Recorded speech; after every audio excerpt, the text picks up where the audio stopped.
শুভ সকাল বন্ধুরা, তোমাদের সকলকে আমার আরো একটি নতুন ভিডিওতে জানা হার্দিক শুভেচ্ছা অভিনন্দন। আজকে আমি ব্যাকরণের একটি উল্লেখযোগ্য একটা ডেমো ক্লাস নিয়ে আলোচনা করব। আশা করি তোমরা এই ভিডিওটা দেখে অনেকে যাদের মনের মধ্যে ভয়ভীতি আছে তারা তাদের ভয়ভীতি অনেকটাই দূর করতে পারবে। তো আজকের আমার আলোচ্য বিষয় হবে কারক, এবং কারক নিয়ে যারা ডেমো করবেন মনে করছেন তারা এই ভিডিওটা অবশ্যই দেখতে পারেন। তো কিভাবে শুরু করবে? ধন্যবাদ স্যার, ধন্যবাদ ম্যাম, আমাকে আমার পছন্দ মতো একটা ডেমো ক্লাসের সুযোগ করে দেওয়ার জন্য। স্যার, আমি কি এই কক্ষটাকে একটা আদর্শ শ্রেণীকক্ষ মনে করে পড়াতে পারি? আচ্ছা, ধন্যবাদ স্যার। তো বাচ্চারা, তোমরা প্রত্যেকেই ভালো আছো? আচ্ছা, আজকের তারিখটা কত কেউ বলতে পারবে? 7/10/2025। আচ্ছা, আমরা কোন শ্রেণীতে আমি এখন দাঁড়িয়ে আছি বলো তো?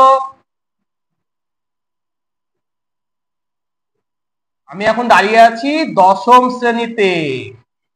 আজকের আমাদের বিষয় কি? বিষয় হচ্ছে বাংলা।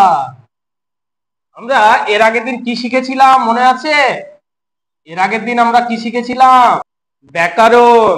এবং তোমাদেরকে বলেছিলাম ব্যাকরণের বিষয়টা একটু বাড়িতে দেখে আসবে। তো আজকে বেশ কিছু ছাত্রছাত্রীকে আমি অনুপস্থিত দেখছি। কি ব্যাপার, পড়ার ভয়ে কি আসেনি? ও আচ্ছা, বেশ। তো যারা এসছো তারা একটু ভালো করে দেখো। আজকে আমি কারক নিয়ে আলোচনা করব।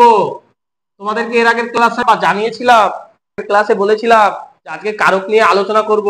কারক, এই যে শব্দটা রয়েছে, এই কারকের সংজ্ঞা দেওয়ার আগে বা কারক কি এটা বোঝার আগে আমরা একটু যদি অর্থটা বুঝে নিই, তাহলে অনেকাংশেই আমাদের কাছে কারকটা বুঝতে সুবিধা হবে।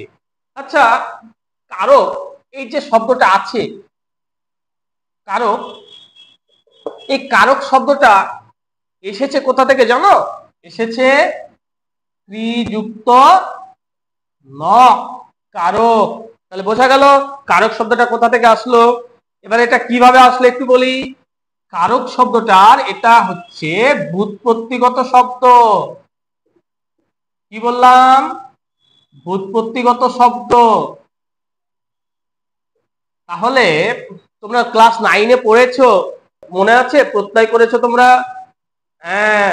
তাহলে এখানে ব্যুৎপত্তিও যা, প্রত্যয় সেটা। মনে থাকবে তো?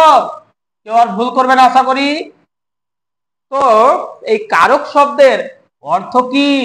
কারক শব্দের অর্থ হলো যে করে। তাহলে এখন তোমাদের মনের মধ্যে একটা প্রশ্ন জাগছে না? কে করে, তাই তো? আমারও প্রশ্ন জেগেছিল। আমি যেদিন প্রথম কারক করেছিলাম আমিও স্যারকে প্রশ্ন করেছিলাম, স্যার কে করে? তাহলে আমি সেটা তো অবশ্যই বলবো। এই যে কারক, এই কারক শব্দটা বলার আগে আমরা একটু উদাহরণে দেখব। উদাহরণটা কি? রহিম মাঠে গরু চড়াচ্ছে বা গরু চড়ায়। এখানে একটা বাক্য লিখেছি, হ্যাঁ, রহিম মাঠে গরু চড়ায়। আচ্ছা, এই বাক্যের প্রধান কে? কে বলতে পারবে? একটু ভালো করে দেখো, এই বাক্যের প্রধানটা কে? হ্যাঁ শুভ, তুমি ঠিক বলেছো, চড়াই। তো দেখো, এই যে চড়াই শব্দটা আছে, এই চড়াই শব্দের সঙ্গে প্রত্যেকের কিন্তু একটা সম্পর্ক আছে, আছে না? কি ব্যাপার দীপু, তুমি সম্পর্কের নাম শুনে বেশ হাসছো, কোনো ব্যাপার স্যাপার আছে? কার লজ্জা পেতে হবে না। এদিকে দেখো, এই যে চড়াই, এই চড়াইটাকে দিয়ে যদি আমি প্রশ্ন করি, দেখো আমি এখন যদি বলি মাঠে গরু চড়াই, আমি এখানে রহিমকে ঢেকে নিয়েছি। দেখো, আমি চড়াই দিয়ে প্রশ্ন করলে আমি কি উত্তর পাচ্ছি? রহিম পাচ্ছি তো?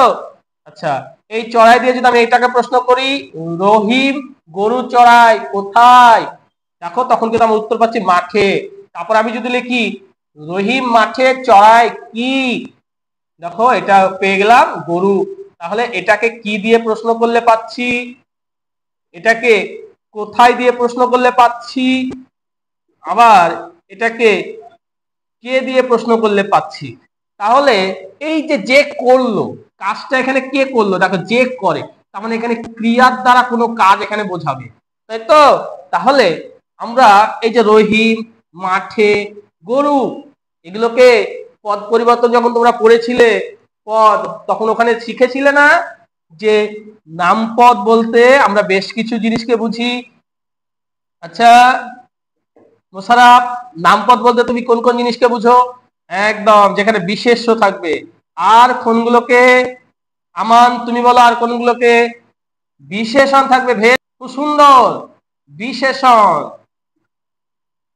আকাশ, সর্বনাম। খুব সুন্দর বলেছো। তাহলে আমরা এখানে এগুলোকে আমরা কি বলবো? নামপদ। আর এই যে রহিম, মাঠে, গরু, তাহলে এগুলো কি? অবশ্যই নামপদ। আর এটা ক্রিয়া, তাই না? তাহলে এখানে আমরা যেটা বুঝলাম বা শিখলাম সেটা হচ্ছে এই নামপদের সাথে ক্রিয়াপদের যে সম্পর্ক, তাকেই আমরা কি বলবো? কারক। তাহলে আমরা খুব সুন্দরভাবে সহজ ভাষায় যদি বলি, নামপদ আর ক্রিয়াপদের সম্পর্ককেই আমরা কি বলতে পারি? কারক বলতে পারি, ঠিক না? নামপদ আর ক্রিয়াপদের সম্পর্ক। খুব সুন্দর বলেছো। তাহলে কারকের ক্লাস নেওয়ার কারো কোনো সমস্যা আছে? কারো বুঝতে অসুবিধা আছে? কারো কোনো সমস্যা থাকলে বলতে পারো। নামপদ আর ক্রিয়াপদের সম্পর্ককে কারক বলে।